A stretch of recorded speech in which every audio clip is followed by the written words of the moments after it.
Assalamualaikum warahmatullahi wabarakatuh. Selamat sore ya untuk rekan-rekan semuanya.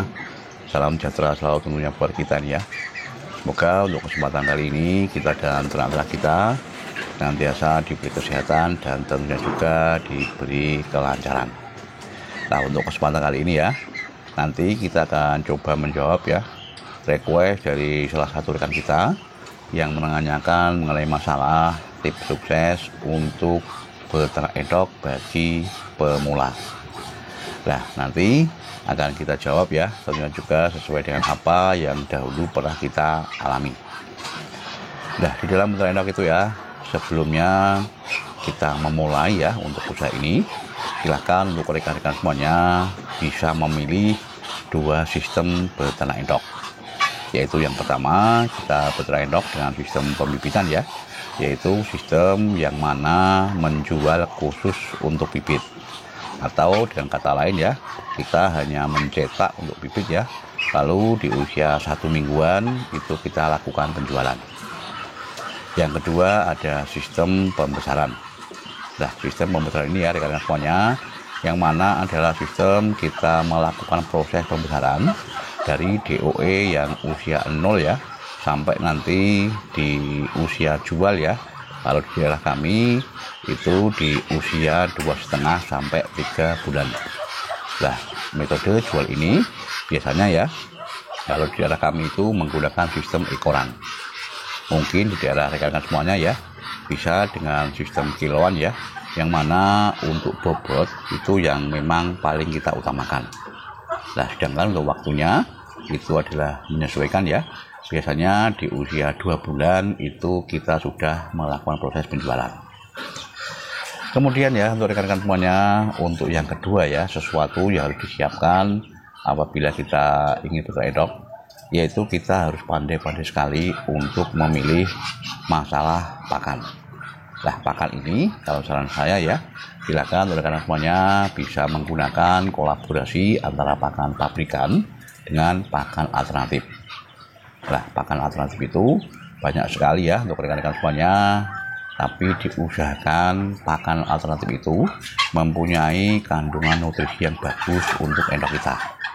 Nah, kalau saran saya, silakan untuk rekan-rekan semuanya bisa menggunakan ijuan ya, yang mana ijuan tersebut tentunya juga mempunyai kandungan nutrisi yang baik untuk tubuh ternak kita.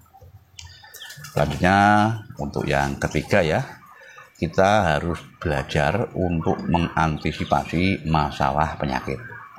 Nah, hal ini biasanya ya untuk rekan-rekan pemula ini karena ambisius dengan masalah jumlah populasi yang banyak ya, tanpa memperdulikan masalah antisipasi terhadap penyakit. Nah, biasanya ketika kita sudah mempunyai banyak sekali populasi ya, keterlenaan kita di dalam proses perawatan harian itu kadang-kala juga mungkin timbul. Manakala kita melihat untuk endok-endok kita ini di dalam kondisi yang sehat ya, kita kadang mengabaikan yang namanya perawatan harian. Nah, kalau saran saya, silakan untuk rekan-rekan semuanya, kita harus melakukan yang namanya vaksinasi. Vaksinasi ini ya, sepengetahuan kami atau pengalaman saya ya, itu memang mutlak dan wajib harus kita berikan. Tujuannya adalah agar untuk endok kita ini bisa terhindar yang namanya virus ya rekan-rekan. Dikarenakan kalau sudah terkena yang namanya virus, terus terang saja ya, biasanya nanti bisa satu kandang itu bablas semuanya. Kemudian juga untuk pelaksanaan vaksin ini, silakan rekan-rekan bisa melakukan secara berkala. Nah, kalau kami ya, dimulai untuk pemberian vaksin ini di usia 3 minggu ya, kemudian 3 bulan, kemudian secara berkala kita lakukan pemberian vaksin ini 6 bulan sekali. Selain itu juga masalah kebersihan kandang ya, dan juga perawatan harian yang maksimal itu pun tidak harus kita abaikan.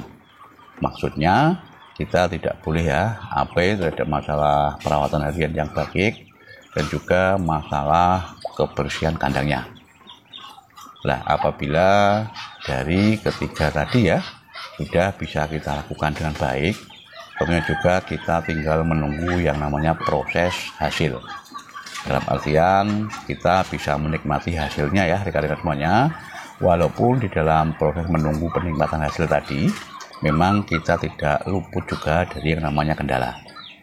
Kadang-kala juga kendala masalah pemasaran ya, ini yang sampai saat ini masih dikeluhkan oleh rekan-rekan semuanya.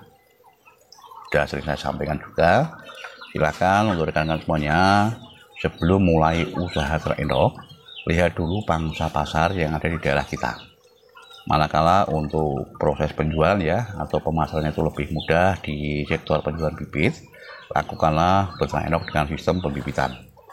Tapi sebaliknya ya, apabila memang untuk pangsa pasarnya itu bagus untuk ternak pembesaran, silakan rekan-rekan semuanya bisa melakukan proses ternak pembesaran. Tentunya juga tidak luput kita kerjasama dengan yang namanya rekan pengepul.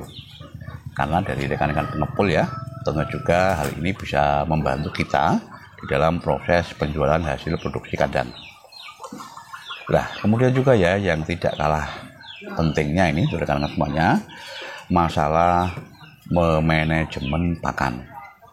Tadi di awal sudah saya sampaikan juga, masalah kebutuhan pakan juga menjadi hal yang paling berat ya, apabila kita tidak bisa memberikan atau memanajemen pemberian pakannya. Nah, kalau saran saya, silakan untuk rekan-rekan semuanya menggunakan takaran yang pasti. Karena yang namanya ternak endok ya atau hewan ya rekan-rekan semuanya, apabila kita tidak mempunyai takaran yang jelas, dikasih pakan berapapun jumlahnya tentunya juga akan habis.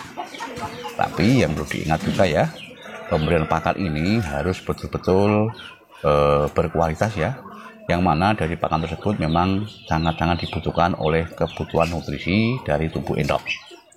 Dan kalau kita sudah bisa ya menemukan takaran yang jelas, tentunya dengan makan yang sedikit mempunyai imbas yang positif terhadap masalah produksi telur ya untuk yang pembibitan, dan juga masalah imunitas dan juga berat badan dari ternak endok pembesaran.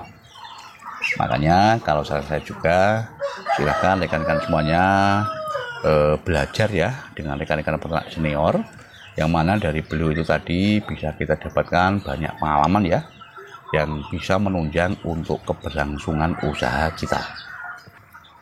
Nah, itu tadi ya sedikit yang bisa kita sampaikan untuk rekan-rekan semuanya mengenai masalah tips sukses beternak endok bagi rekan-rekan pemula.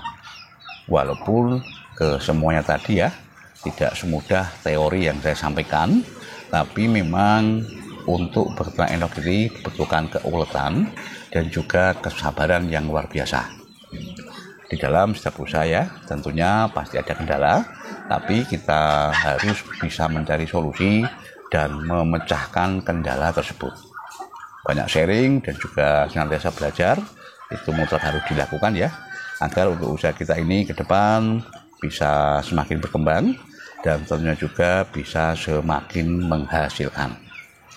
Nah, tetap semangat ya untuk semua saja. Ayo ternak gen kepenak.